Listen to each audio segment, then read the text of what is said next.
Bir kun qarasa, ichim og'riydi, bir kun qarasa, boshim og'riydi, bir kun qarasa, oyog'im og'riydi, bir kun qarasa.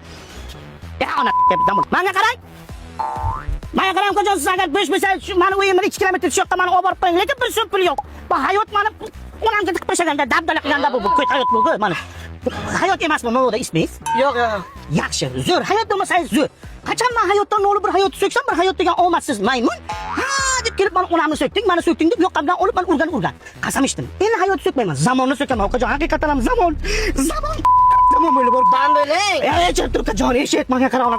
Zamonni qarada, odamlar sabrsiz. Qarz olgandim bittasidan $5000. Bir haftaga beraman deb, bir 2 oyga ham bermadim. Har kun uyimga so'rab keladi. Nomard, ha ko'rding, pulim yo'q, bermayapman. Chek shundan biznes boshladim. Qarada, mana hayot chiqyapti. Hayotda. O dan bölün yaptı. Ya qisqa deysiz? Aralashma. Menga qarang. Bir uy sotaman, kvartira, dom qurib sotaman deb bir joyda qarzga oldim. Undan keyin blogerlarga e'lon berib, hamma odamlardan kvartirani pul deb 30% dan pul yig'ib oldim. Undan keyin o'sha pulni yeb, ichib Dubaylarga yo'qotib, mashina olib, uy olib qoladi. Ko'chaga chiqdim. Ana endi na pul bor, na uy bor. Ha, odamlar sabr qilib kechaversa bo'ladi pullar. Yo'q, kechmaydi bular. Ustimdan patar yozadi, ustimdan milisaga yozadi. Hamma nima qilay, o'chobat bo'lsa mana hayotda. Sana onang haram. Qo'lga tushdingmi maras? Ya, hayotjon. Bu kim bu? Ukam zaman bu.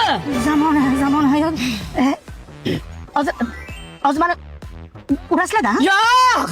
Onangni ichiga chiqaman.